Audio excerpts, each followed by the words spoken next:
یہ ابوالکلام آزاد صاحب جو کانگریس کے صدر بھی بہت سال رہے تھے، جسٹس منیر صاحب اپنی کتاب فرام جناح ٹو ضیاء میں لکھتے ہیں یہ ایک بنیادی بات جو کیرن آرمسٹرانگ نے لکھی ہے، مگر جناح کب ماننے والے تھے؟ آخر تقسیم ہندوستان ہمارے حق میں بہتر تھا یا نہیں تھا؟ خوش آمدید ناظرین، السلام علیکم۔ اس سے پہلے کہ میں ان محرکات کے حوالے پیش کروں جو پاکستان کے بننے کا باعث بنے، یعنی ہندوستان اور پاکستان کے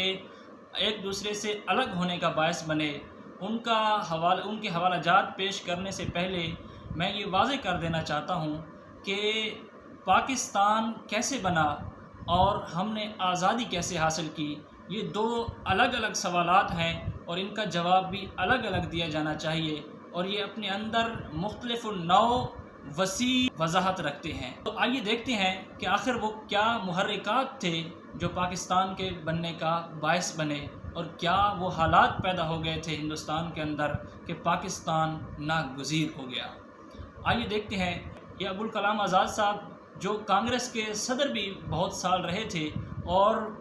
ڈائریکٹ انفارمیشن رکھتے تھے ہندوستان کے حوالے سے، وہ لکھتے ہیں کہ یہ کہا جا سکتا ہے کہ ہندوستان میں ہندوؤں اور مسلمانوں کے مابین تعلقات اتنے کشیدہ رہے کہ تقسیم کے سوا کوئی چارہ نہیں تھا۔ یہ ابوالکلام آزاد صاحب بنیادی وہ محرک لکھتے ہیں جو مسلمانوں کو یہ مجبور کر گیا کہ وہ ایک الگ وطن کے لیے کوشش کریں۔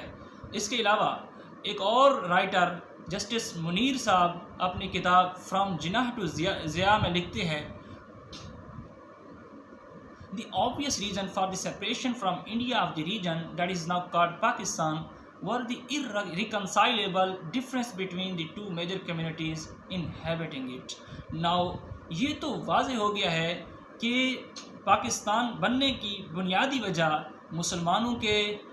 ہم یہ تو نہیں کہہ سکتے کہ تمام تر ہندوستان کے مسلمانوں کے، مگر مسلمانوں کے اکثریت کے یا بڑی تعداد کے، اور خصوصاً بالخصوص مسلم لیگ رہنماؤں کے یہ خیالات تھے کہ ہمارے مستقبل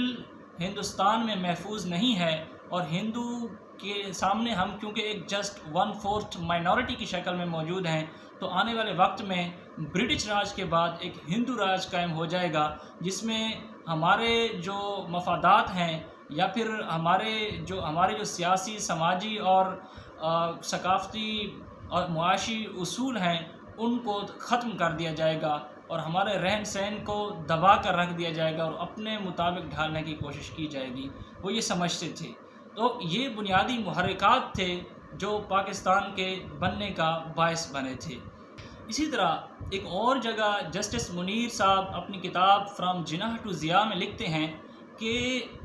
دی differences between the Congress and the Muslim League were irreconcilable and the Muslims were in real danger of losing their culture which meant their domination by Hindu۔ وہ سمجھاتے ہیں کہ یہ صرف کہیں مسلمانوں اور ہندو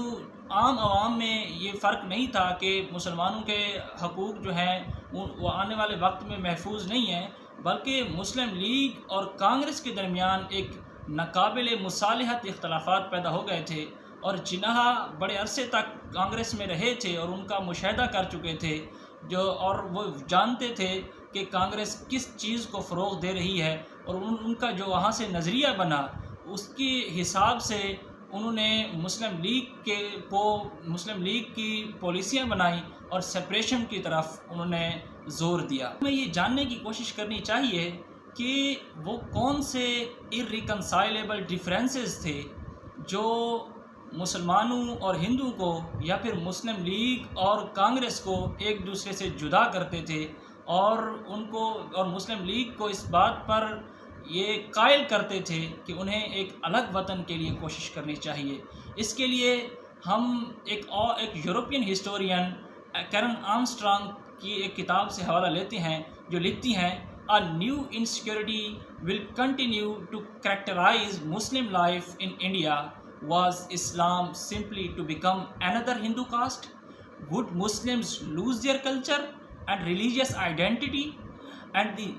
be swamped by foreign traditions that were different from those of the Middle East in which Islam had come into British. یہ کیرن آرمسٹرانگ صاحبہ اپنی کتاب A Short History of Islam میں لکھتی ہیں کہ مسلمانوں کو جب سے یہ انگریز بر صغیر پر قابض ہوئے تھے اس بات کی فکر لاحق تھی کہ کیا مسلمان ہندو کی ایک چوتھی کاسٹ کے طور پر رہیں گے، کیونکہ جو کاسٹ سسٹم ہندو کا موجود ہے وہ تین کاسٹ موجود ہوتی ہیں اور ان کو اس کے مطابق عزت وقار اور مواقع ملتے ہیں، تو کیا مسلمان ہندو کی ایک چوتھی کاسٹ کے طور پر رہیں گے؟ مسلمانوں کو یہ ہمیشہ سے فکر لاحق رہتی تھی کہ ان کی کلچرل اور ریلیجیس آئیڈینٹی کا کیا بنے گا،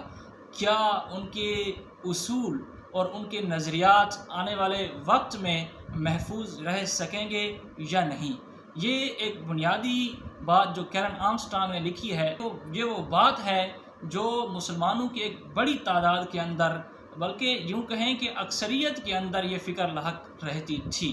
اور اس کے علاوہ 1857 کے اندر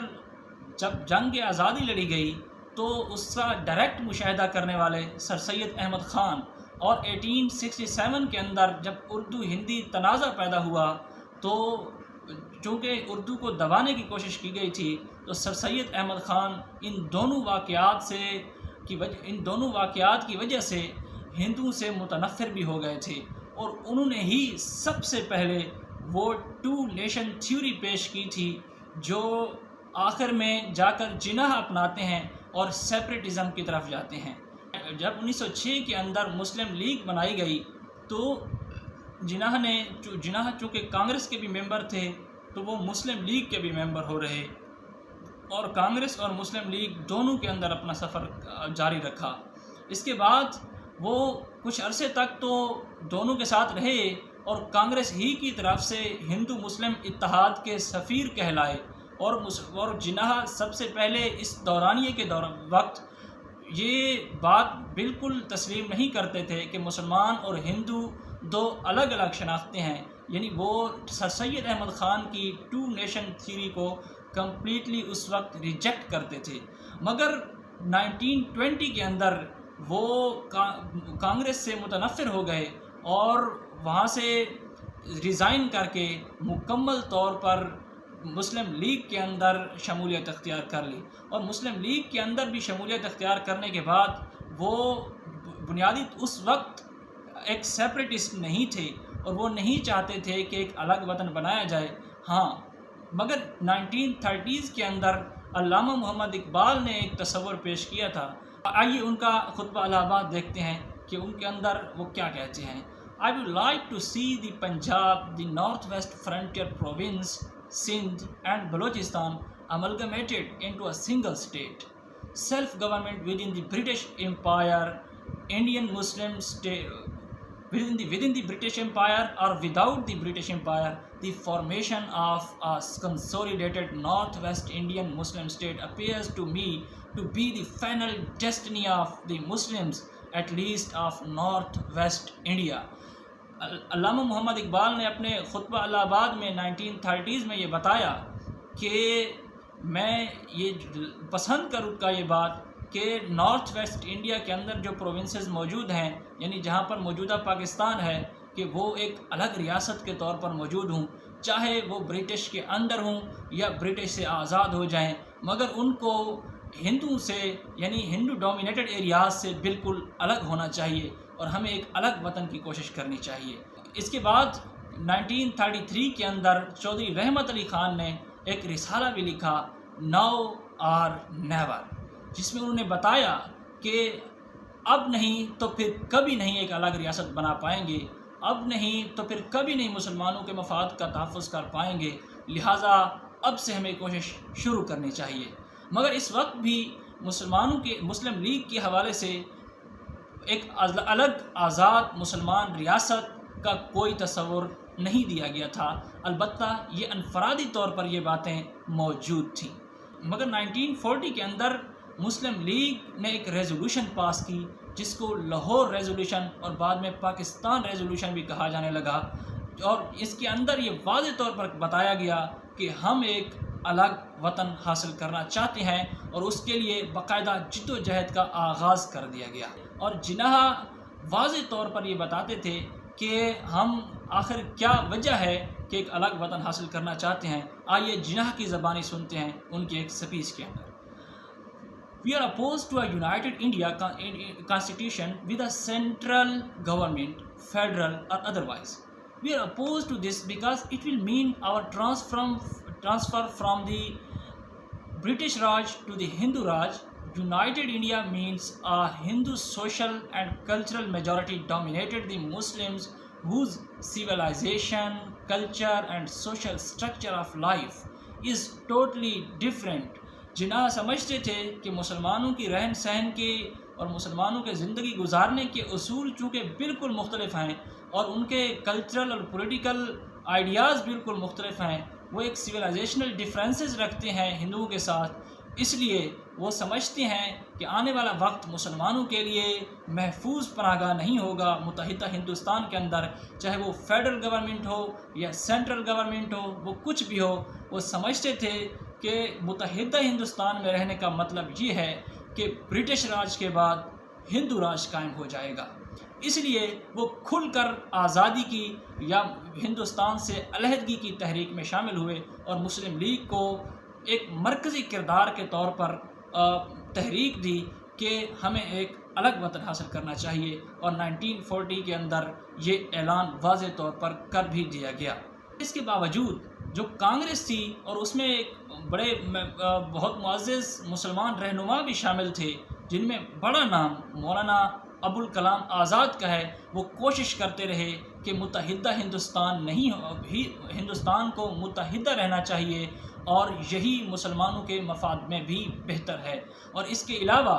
مجلس احرار اور جماعت اسلامی اور دوسری مسلمان تنظیمیں بھی یہ سمجھتی تھیں کہ ہندوستان کو متحد رہنا چاہیے اور مل کر کوشش کرنا چاہیے. ہمیں ایک الگ ریاست کے بجائے ایک فیڈرل سسٹم بنانا چاہیے جس میں مسلمانوں کو زیادہ سے زیادہ حقوق دیے گئے ہوں، زیادہ سے زیادہ خود مختاری دی گئی ہو، اور صرف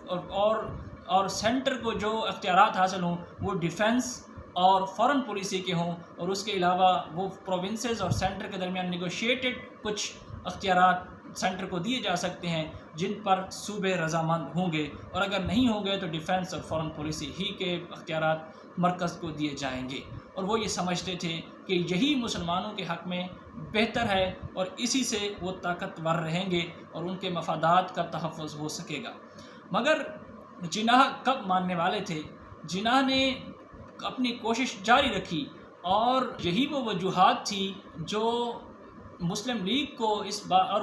مسلمانوں کی ایک بڑی تعداد کو اس بات پر 1946 کے اندر قائل کرتی تھیں کہ وہ مسلم لیگ کے حق میں ووٹ کریں. 1940 کے بعد مسلم لیگ مسلسل یہ کوشش کرتی رہی کہ ایک الگ وطن حاصل کرنا ہے، اور اس کے لیے کانگریس اور انگریزوں کے ساتھ مختلف اوقات میں مختلف بات چیت ہوتی رہی، اور یہ کوشش کی جاتی رہی کہ ہمیں ایک الگ وطن حاصل کرنا چاہیے. جناح ایک وقت میں کیبنٹ مشن پلان میں یہ مان بھی گئے تھے کہ ہاں مسلمان ایک الگ خود مختار صوبے حاصل کر لیں گے اور اس میں زیادہ سے زیادہ اپنی خود مختاری کو ایکسرسائز کریں گے. اور وہ مسلم لیگ کی کوششیں ہی تھیں یا پھر مسلمانوں کے کانگریس یا ہندوؤں کے ساتھ تجربات ہی تھے جس نے مسلمانوں کی اکثریت کو اس بات پر قائل کیا کہ 1946 کے الیکشن میں مسلم لیگ کو میکسیمم ووٹ دیے گئے، اور وہ علاقے جو کبھی جن کی نشاندہی علامہ محمد اقبال نے کی تھی وہ آخر کار مسلم لیگ کے حق میں ووٹ دینے کے لیے قائل ہو گئے، اور ایک بڑی تعداد میں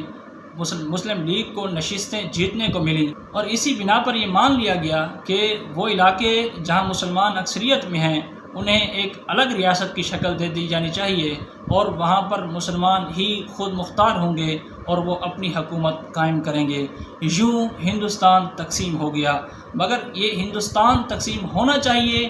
یا نہیں ہونا چاہیے، اس میں بڑے بڑے رائٹرز کا ایک اختلاف ہے، اور ابوالکلام آزاد نے اس سوال کے جواب کو تاریخ پر چھوڑ دیا تھا، اور اس تاریخ کے تجزیہ کرنے میں خود ایک بڑی مشکل سے دوچار ہوں. اور میں یہ چاہوں گا کہ آپ لوگ بھی جہاں دونوں طرف سے بڑے مضبوط آرگومنٹس موجود ہیں کہ یہ تقسیم ہونی چاہیے تھی یا نہیں ہونی چاہیے تھی۔ یہ اس کے حق میں آپ بھی تجزیہ کریں، کمنٹ میں بتائیں، ہمارے ساتھ پرسنل میں آ کے ڈیبیٹس کریں، اور آپ بھی دلائل دیجئے، ہم بھی دلائل دیں گے ہمیں، تاکہ یہ معلوم ہو سکے کہ آخر تقسیم ہندوستان ہمارے حق میں بہتر تھا یا نہیں تھا، کیونکہ دونوں طرف سے بڑے بڑے اسکالرز اور بڑے بڑے رائٹرز کے نیریٹیوز موجود ہیں اور دونوں کے دلائل بہت مضبوط ہیں۔ ایک طالب علم کی حیثیت سے اور علم کے ساتھ دیانتداری برتنے کی حیثیت سے میں اس قابل نہیں ہو سکا ابھی تک کہ اس کا تجزیہ کر سکوں۔ یہ ہے ہندوستان کی تقسیم، یعنی پاکستان کے معرض وجود میں آنے کی کہانی کہ پاکستان کیسے وجود میں آیا تھا۔